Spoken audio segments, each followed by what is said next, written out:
Matter this morning is all about client relationships. Some of you old farts have been servicing clients for many, many years. Some of you younger guys, only have a few years under the belt. And all of us make mistakes no matter how long we've been doing it. But admittedly, there are a few best practices along the way. And so you'll have your opportunity to share a few of what you believe are your best practices as well. But in an effort to help us remind us, I've always found that acronyms are especially useful. Absolutely. Because you can just quickly refer to that acronym and then just remember the bullet point that is associated with it. And as I've often said to many, many people, I bleed our LAO colors. What are they these days? Blue. Blue. I bleed LAO blue.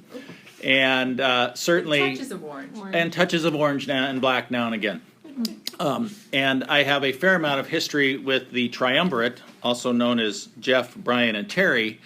And so I've gone to the eldest of that threesome to help us with our acronym this morning. So hopefully Cynthia by now has sent out the handout. But simplistically, I've taken Spindler's last name. Spindler, Spindler, and we're going to use that to talk about client relationships this morning.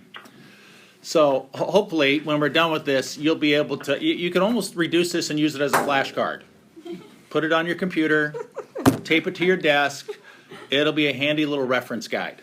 So, Jeff, thanks for the inspiration. Gabby just forwarded it to everyone. Oh, wonderful. Okay. And Landmark too. All right. Can I make one observation? Please do.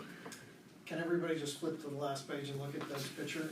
I just have and this is a serious question, does Doug look younger or older with the beard? Older.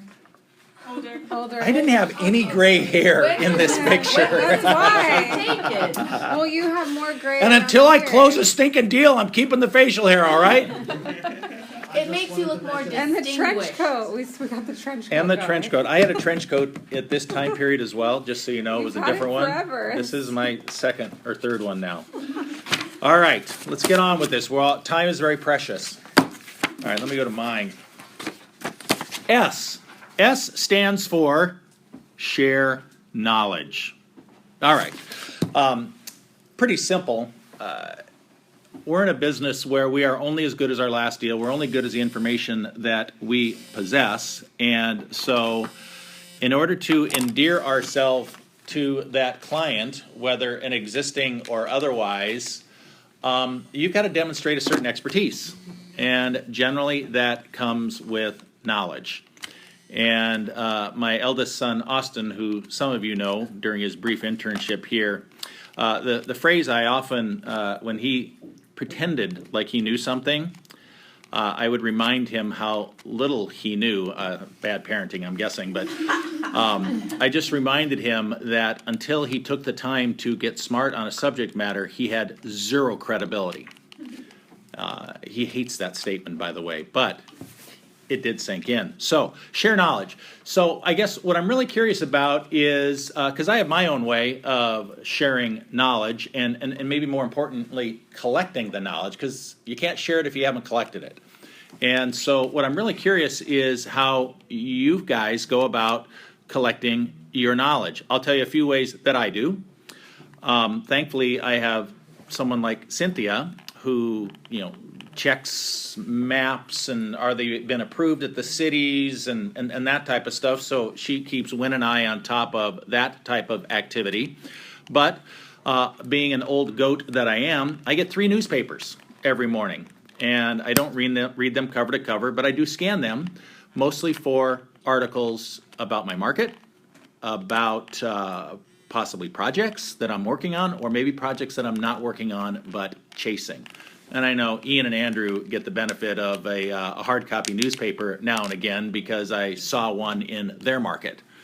And just as an example, I've used that as a tool with clients over the years as a way to share knowledge. If I've seen their project in the newspaper, it's really easy to send a link.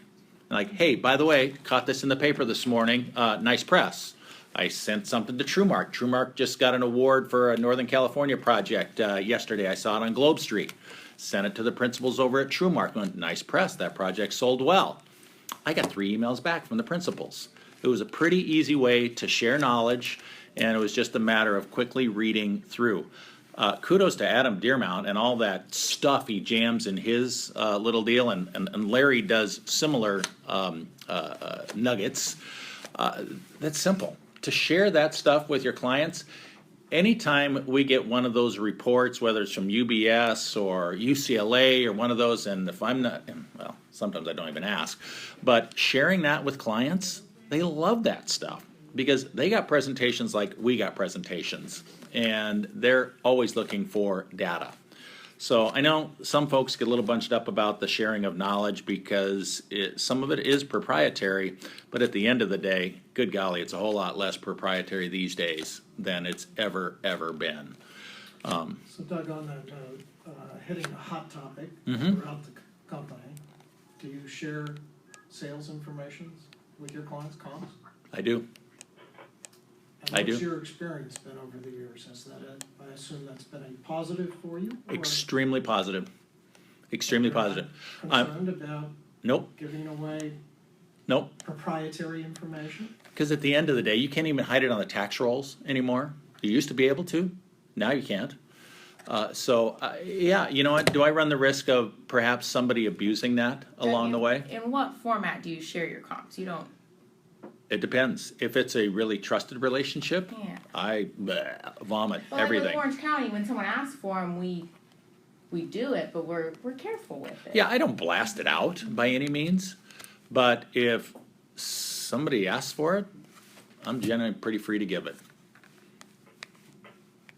And that may be against somebody's policy somewhere along the line, but it's worked for me. So, In terms of news and that type of information, you said you read 3 papers. Mhm. Where do you typically go for your market information? well, there's lots of sources because I try and stay on top of the cities that I work in. And, you know, gee, is there a general plan update going on? We just got through an election season. Did the new cast of characters that got elected, are they pro-growth guys or are they slow-growth guys? But I mean, is that the Press Telegram? What is? Oh, what- by me, it's the Redlands Daily Facts, the San Bernardino Sun, and the Riverside Press Enterprise. I get those 3 because they're out by me. I don't have time to do the Register or the Times. But I also get Wall Street Journal alerts, I get Globe Street alerts, I get Inman, Those local papers you mentioned, are they online or are you hard copy? I'm a hard copy guy, but I also get the electronic version that I So like. all this stuff nowadays is online. Online, every No bit of matter it's how small online. the newspaper is, Yeah. it's online. Yeah, Okay. so, I mean, there's even And by the some, way, is it free online? generally it's free. Yeah, all you gotta do is sign up. So, pretty easy. It How do you depends. sell a newspaper when you give it free online? Beats the living daylights out of me. And therein lies why we don't see as many newspapers and they don't publish the facts on Mondays. A lot of them, like, we have a thing, it's only so many clicks you get For free before you Yeah. Yeah. That's what LA Times does. New York Yeah. Times. Yeah. Although you can usually get around that if you go to Google News. If you find a Exactly. headline, go to Google News, search for the headline, then you get full access. Or that I app. get all my Wall Street Journal stuff that You way. can Yeah. also just do it in incognito mode. Private browsing. So if Yeah. there's an article that you want, you just incognito mode, open it to a different thing, and then What it is doesn't count. I don't know what that is. You might need to send out something that tells us what that is. Anybody under the age of 30? But there is nothing more frustrating when, like Wall Street especially, you know, you click on somebody's link and you get the first 5 lines and then it stops. And if you are diligent, you can find it elsewhere. That app, that news app that's on all the Apple products now, that often has many of those Wall Street, if you're subscribing to those news pieces.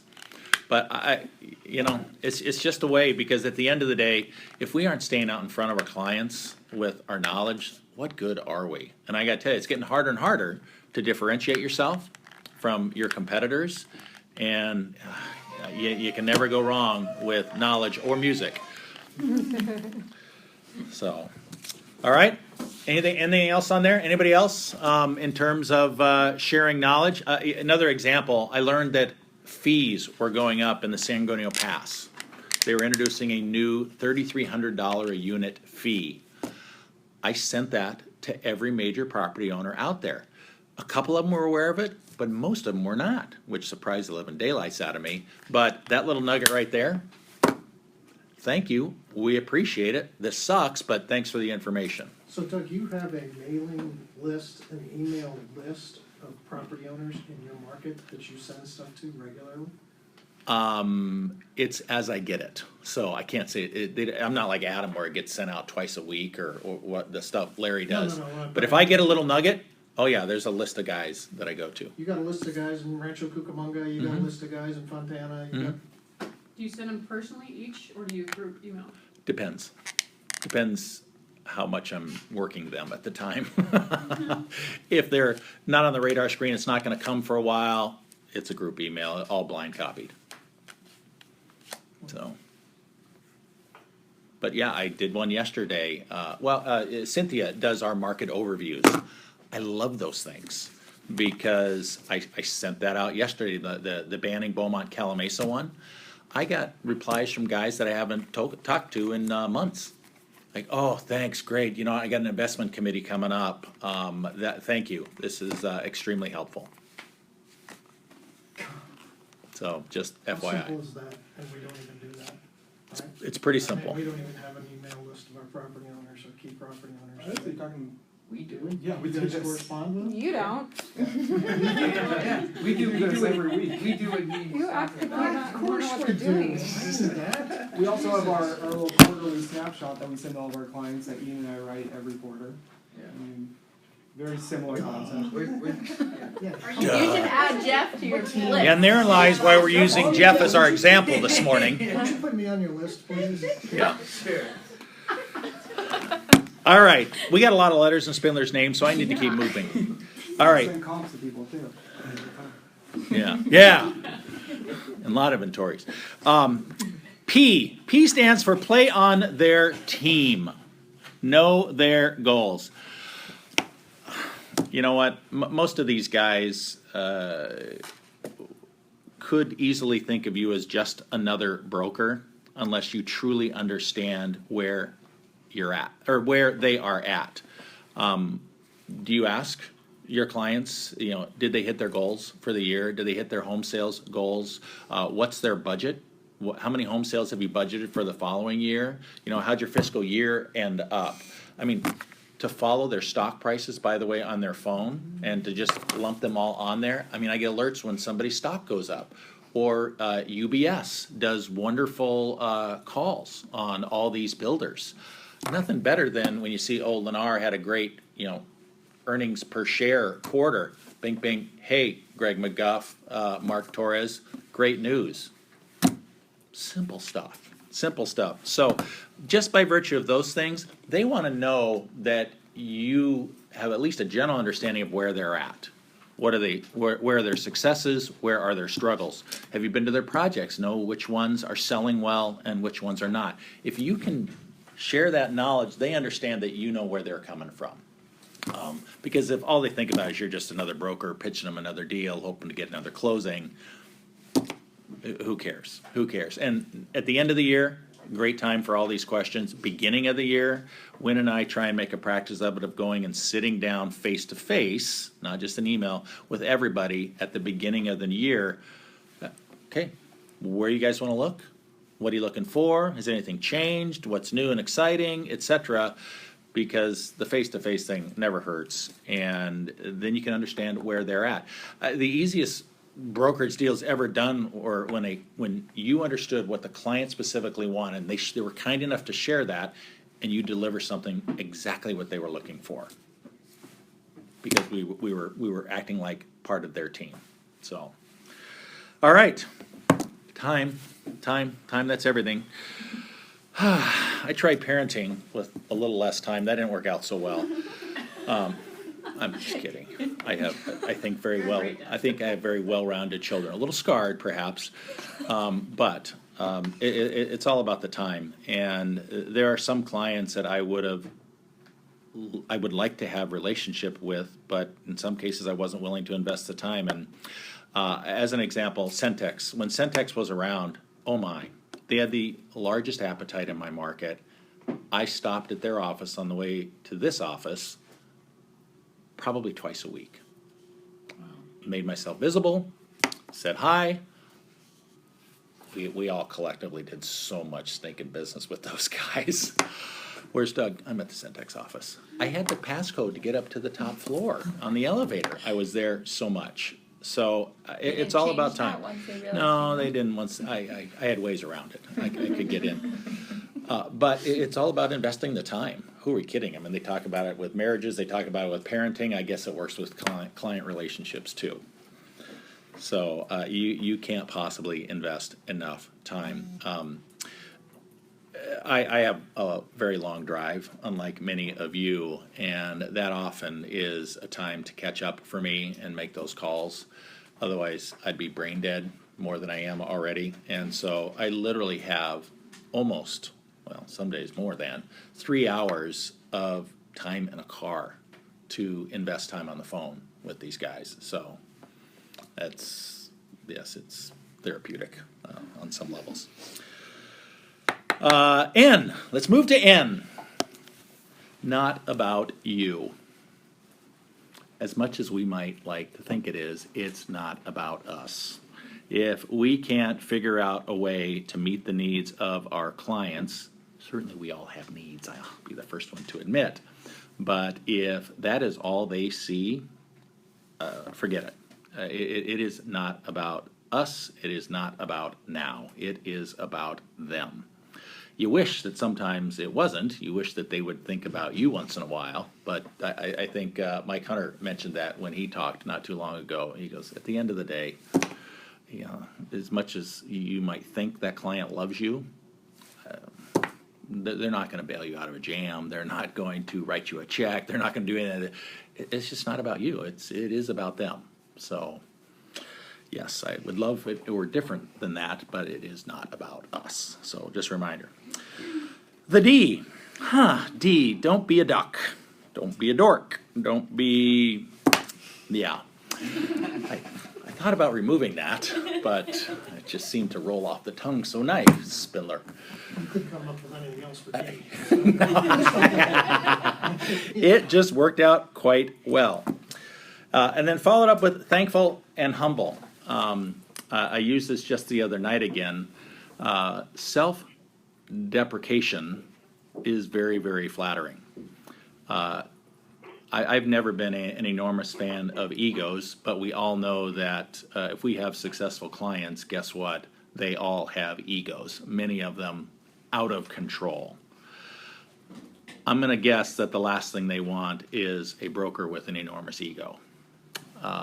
And so I have found that humility tends to work a little better.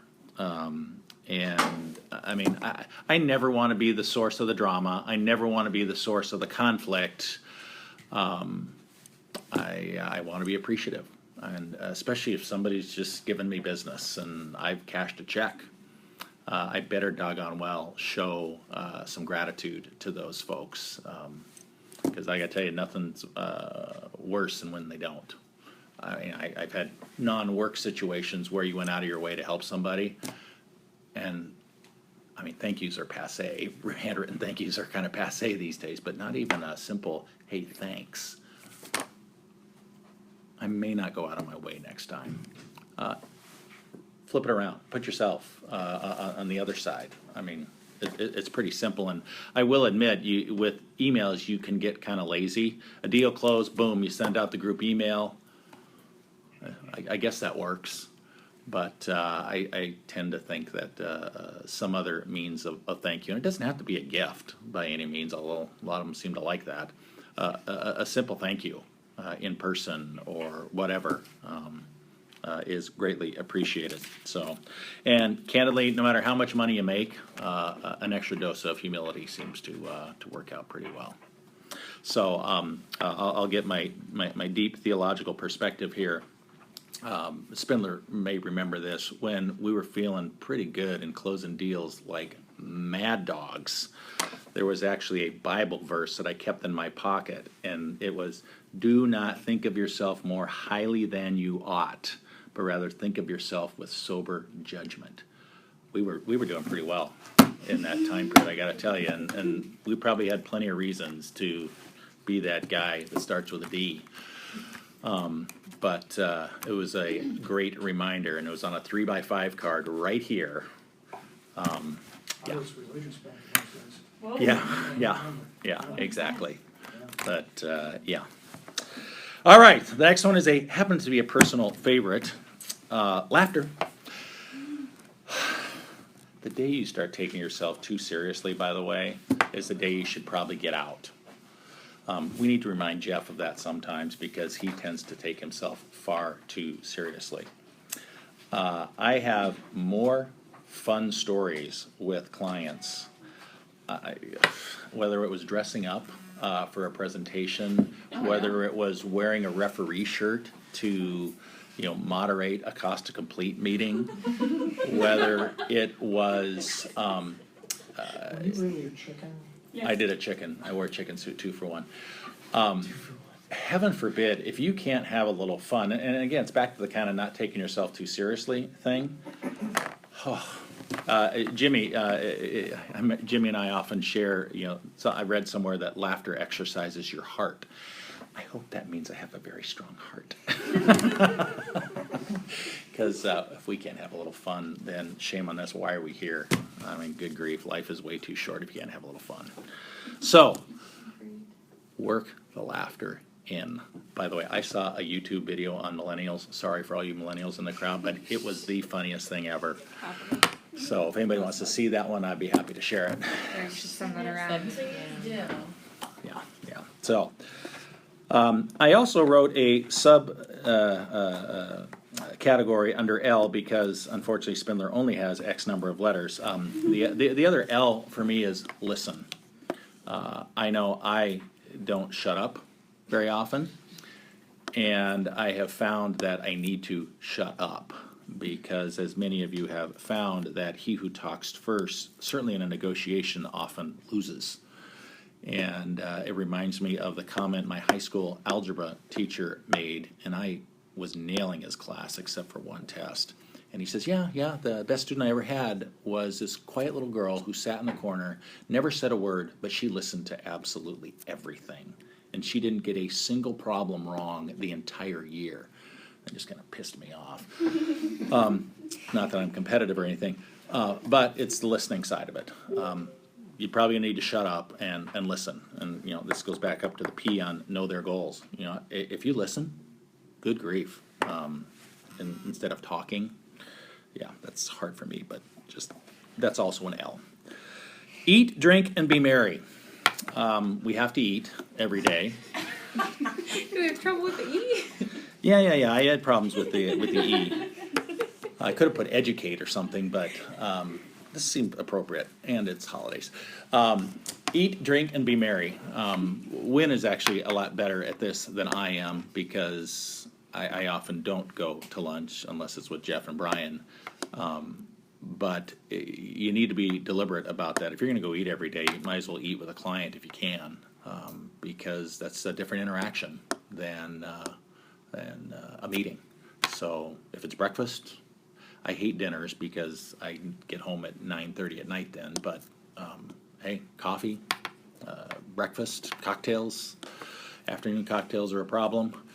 Especially if you got to drive an hour and a half. But look for those opportunities. And I heard that Jeff's instituting a new expense reimbursement policy for 2017, so that we're all going to get a little stipend for entertainment. Right, Jeff? Did I hear that correctly? Yeah, just check that one through Katie. And Yeah, I will.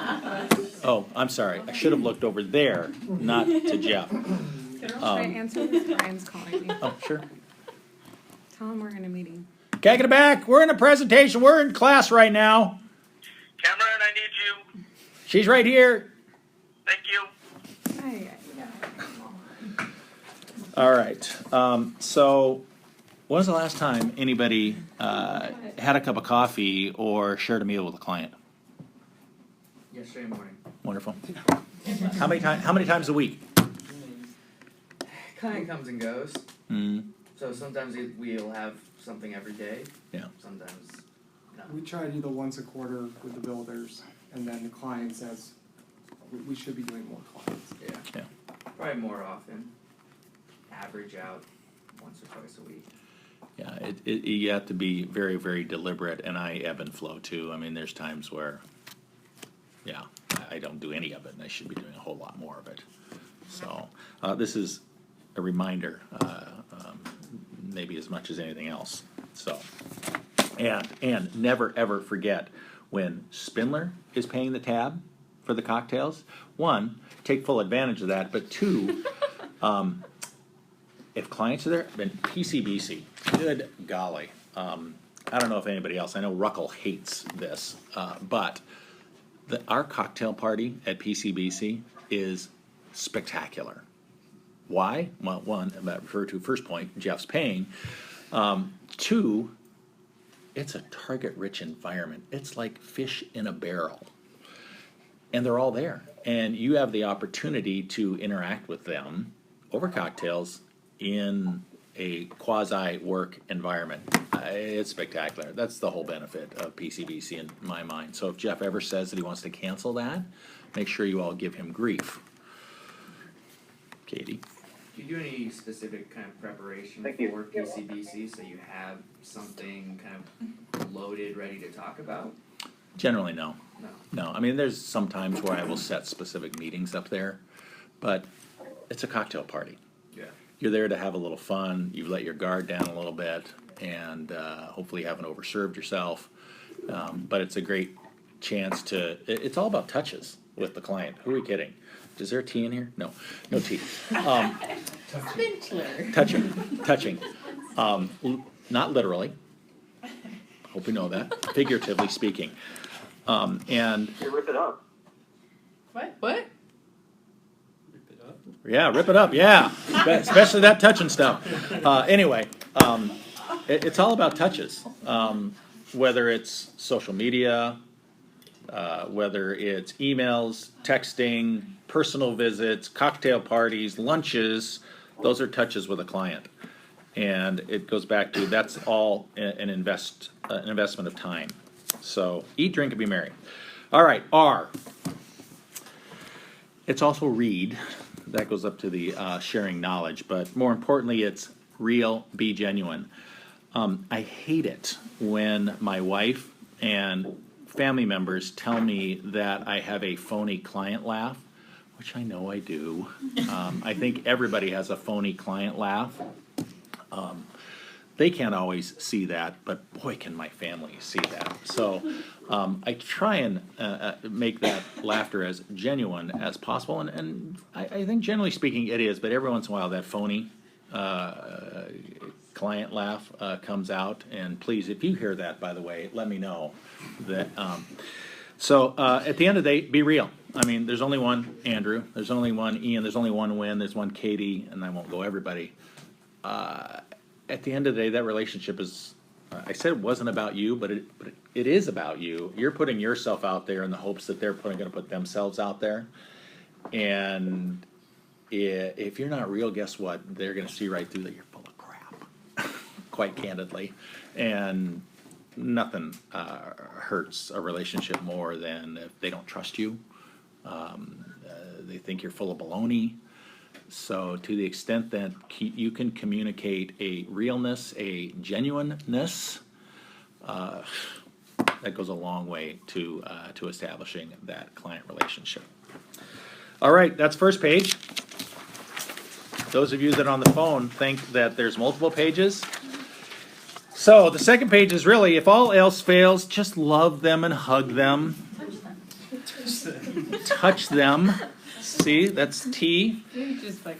Send flowers. I got to tell you, when I had access to more poinsettias around the holidays, I got more funny remarks than when I would deliver to a division president, usually a dude, a poinsettia.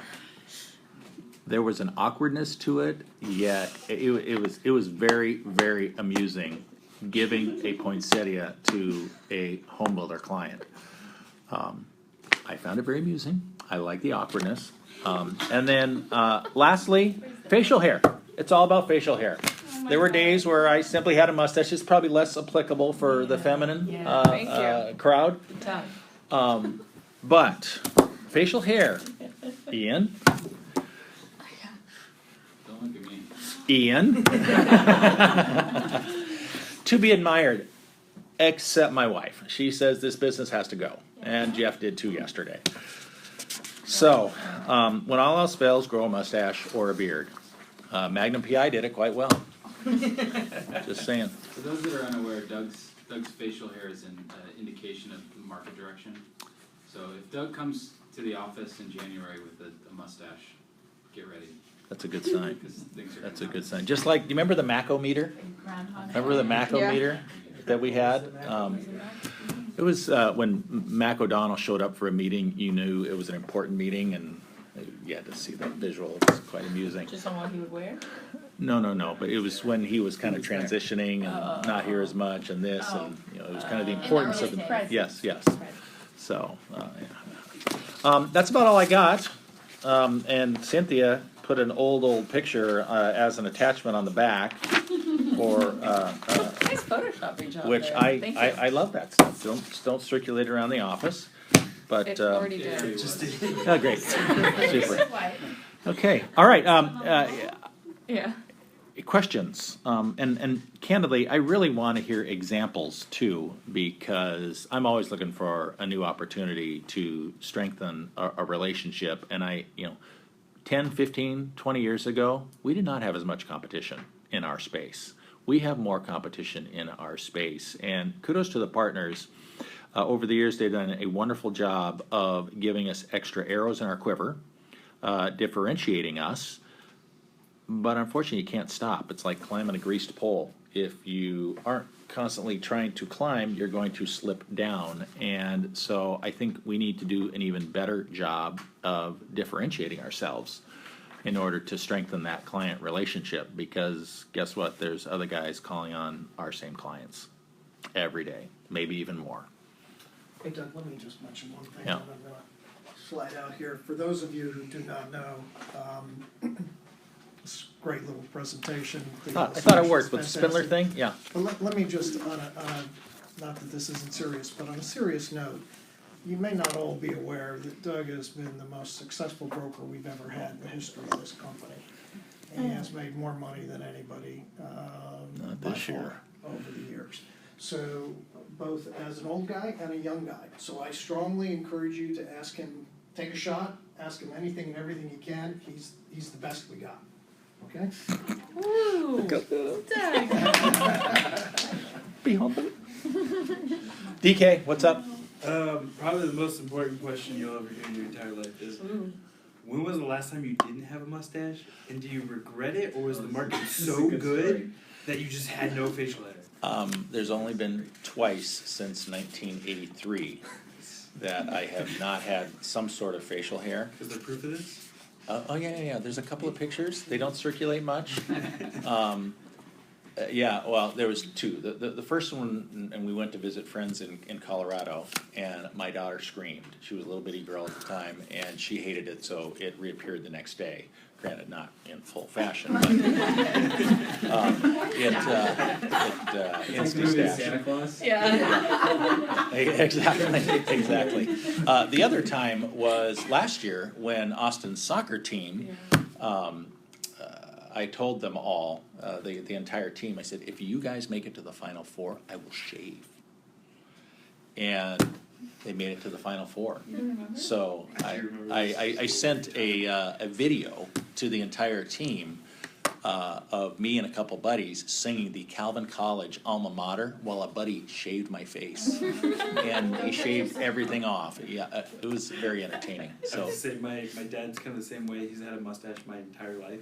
yeah, I've never seen him without it. My two sisters who are older have seen him once without it. he has a big upper lip. I'm just telling you right now. He can never do it again. He has to always have a mustache for the rest of his life. Yeah, the beard thing. Yeah, I won't be able to pull this off for too long, but you know, Mustache forever. yeah, there's gonna be something. Doug, when you were a young broker, you were just getting out, you didn't really know anybody yet. What was your? And I was a DKS. Oh, yeah. Yeah. So maybe Yeah. your S, sharing knowledge, was a little lower because you didn't have as much knowledge to share. Yeah. But how did you like really break into it when? Well, I told a few people over the years, you don't know where your next lead is coming from. And in the process of trying to find those leads, find those deals, I've gotten leads from engineers. I've gotten leads from politicians. I've gotten leads from city people, other consultants, even clients. I mean, I did a 500 lot deal because a home builder leaked something out, and I didn't even know about the site in Fontana. It was a 500 lot deal. That dude had no idea that his 3 words that he said in the course of that conversation led to an enormous transaction. You got to go out and seek it out. Yeah. I mean, before we had the stuff doing Cynthia doing the stuff that she does, we'd have to go to the cities all the time and go look at all the maps and see Yeah. what was being processed if we didn't know. So it's being nice and maybe laughing with everyone so that then they Well, remember but you got to seek it and- out. You got to yeah. seek out that information. And do I enjoy going to city council meetings? No. Do I? Yeah, maybe more than I want to. Simply because, and I'll use the example, the TrueMark guys, when Lynn and I were doing a deal with TrueMark in Chino Hills, I think it was last year? This year that it closed? last year. Yeah. 2 years ago. Anyway, a number of months prior to that, they had some meetings at the city that weren't going well. Well, it was pretty easy for me to stop by there on my way home. But the fact that they see their broker sitting next to them at a meeting that can oftentimes go till 11 o'clock at night, which sucks, by the way, but they're going through this baloney, and if their broker is going through it too, Feel a lot better. they appreciate it. They appreciate it. Other than you just call them, hey, how'd that meeting go? Yeah, we closing yet? The next morning, oh yeah, you were there. You saw it firsthand. And nothing easier too than, walking a project on a weekend and calling up that home builder on Monday and say, wow, I talked to your sales agent. You guys had 10 sales over the weekend. I picked up knowledge and I got to touch the client. Twofer. It's a twofer. You mentioned that it is a competitive environment. How is it that you've been more successful at getting clients to work with you over the people that are competing for these same deals? Dumb luck. And I wish I could say that. That's the age humble. I wish I could say that we got everything, but we don't. I mean, being the competitive sort, that kind of stuff just irritates me and drives me beyond belief. I hate losing, but we lose. Other guys do deals in our market, and that just drives me even more. I mean, Lynn and I exchanged emails because guy did a couple deals in Beaumont. I'm tired of that guy doing deals in a market that we should be doing those deals. So I've got to get out there and I've got to be more visible. I've got to go love on them and hug them and touch them more and more because clearly they thought they were a better option than me, and that pissed me off. So I've got to drive myself to go connect with them. What actions did it drive you to take? Is it just I've them more? Yeah, I'm calling them. I'm trying to meet with them. I just sent them a market overview, whatever I can to increase my touches. And it really, at the end of the day, it's because, frankly, I hadn't talked to them very much. And I find that as I'm getting older, I get a little bitter. If I think somebody wronged me, I don't lose that as easily maybe as I used to. And frankly, that's one of my own personal struggles. Is I got to get over that, because if I can't let that go, I don't want to do business with that client. And guess what? As brokers, you're gonna get screwed. At some point or another, you're gonna get screwed. It's inevitable. And if you never want to do business with that person again, then yeah, that's one less guy you can sell something to or sell something for. And there are a couple on my don't call list just because they're bad people. But I don't think there's too many. I gotta keep putting others on it, even though there's days where I really want to.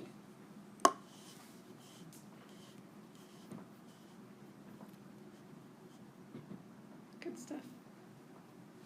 We had a little fun, didn't we?